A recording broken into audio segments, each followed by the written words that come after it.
নমস্কাৰ ছাত্ৰ-ছাত্ৰীসকল study ৰেষ্টফুলি YouTube চেনেলটোলৈ আটাইকে স্বাগতম জনাইছো আজিৰ এই ভিডিঅ'টিত আমি দ্বাদশ শ্ৰেণীৰ ইংৰাজী বিষয়ৰ এ ৰোডছাইড ষ্টেণ্ড নামৰ কবিতাটোৰ যোৱা কেইটা বছৰত অহা 2 মাৰ্কছৰ প্ৰশ্নোত্তৰ অসমীয়াত আলোচনা কৰিম বলে তেন্তে দেৰি নকৰি ভিডিঅ'টি আৰম্ভ কৰো Question number 1 What is the childish longing that the poet refers to Why is it in vain কবিয়ে উল্লেখ কৰা শিশুসুলভ আকাংক্ষা কি এয়া কিয় বৃথা Answer কবিয়ে কৃষকসকলে যি আখাৰে তেওঁলোকৰ ৰাস্তাৰ কাষৰ ষ্টেণ্ডবোৰত বা দোকানবোৰত গ্ৰাহকৰ বাবে অপেক্ষা কৰি থাকে হেয়া শিশুসুলভ আকাংক্ষা বুলি কৈছে এনেদৰে ৰৈ থকাটো বৃথা বা অৰ্থহীন বুলি এই কাৰণেই কোৱা হৈছে কিয়নো তেওঁলোকে কোনেও একো কিনিবলৈ ৰৈ নিদিয়ে আৰু যদি কেতিয়াবা ৰৈ দিয়ে তেতিয়া হলে নিৰ্দেশনা বিচাৰি বা গেছ ক্ৰয় কৰিবৰ বাবেহে হেয়েহে ইয়াক শিশুসুলভ অপেক্ষা বা বৃথা বুলি কোৱা হৈছে Question number 2. Name some of the things that the roadside stand offered for sale. পথৰ কাষৰ ষ্টেণ্ডত বিক্ৰী কৰা কিছুমান বস্তুৰ নাম কি? Answer. Roadside standৰ দোকানবোৰে কাঠৰ সাজত বেৰি আৰু তেওঁলোকৰ গাঁৱত উৎপাদন হোৱা কিছুমান পাচলি বেচিছিল যেনে হালধীয়া অথবা সোণালী ৰঙৰ কেকৰা পানীলাও জাতীয় পাচলি Question number 3. What things irritated the passerby who stopped at the roadside stand? ৰাস্তাৰ কাষৰ ষ্টেণ্ডত ৰৈ যোৱা পথচাৰীসকলক কোন ধৰণৰ বিষয়বোৰে বিৰক্তি দিছিল ৰাস্তাৰ কাষৰ ষ্টেণ্ডবোৰৰ হেতা ৰঙৰ দ্বাৰা পথচাৰীসকল বিৰক্ত হৈছিল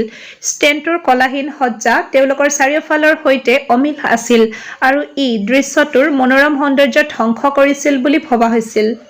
Question number 4 What is in the news as mentioned in a roadside stand A roadside standত উল্লেখ কৰা বাৰ্তাটো কি আছিল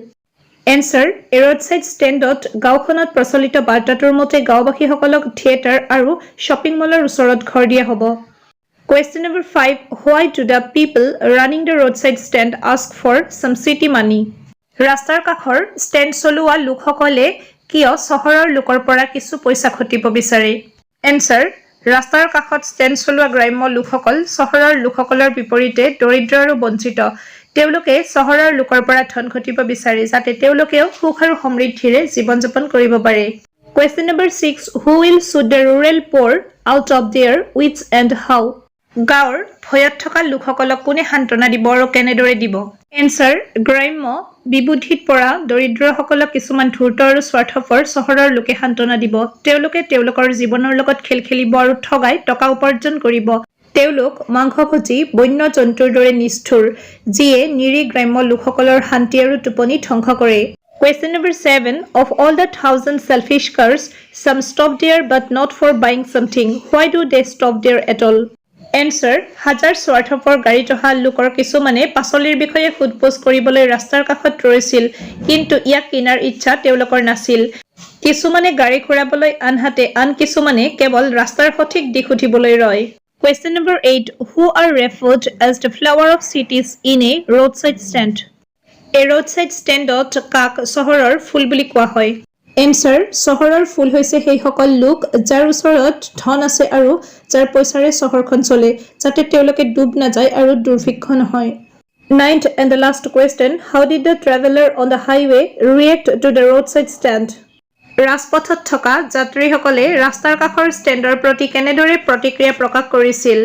Answer ৰাজপথৰ ভ্ৰমণকাৰীসকলে পথৰ কাষৰ ষ্টেণ্ডৰ প্ৰতি অতি আচৰিত প্ৰতিক্ৰিয়া প্ৰকাশ কৰিছিল ভ্ৰমণকাৰীসকলে ৰাস্তাৰ কাষৰ ষ্টেণ্ডত ৰৈ দিছিল আৰু দৰিদ্ৰ লোকসকলৰ পৰা কোনো সামগ্ৰী নিকিনিছিল যদি কোনোবা ভ্ৰমণকাৰী তাত ৰৈছিল তেন্তে তেওঁ ৰাস্তাটোৰ বিষয়ে সুধিবলৈ বিচাৰিছিল ভিডিঅ'টি এইখিনিতে শেষ হ'ল চাই উপকৃত হ'লে লাইক শ্বেয়াৰ আৰু কমেণ্টৰ লগতে চেনেলটো ছাবস্ক্ৰাইব কৰিবা ধন্যবাদ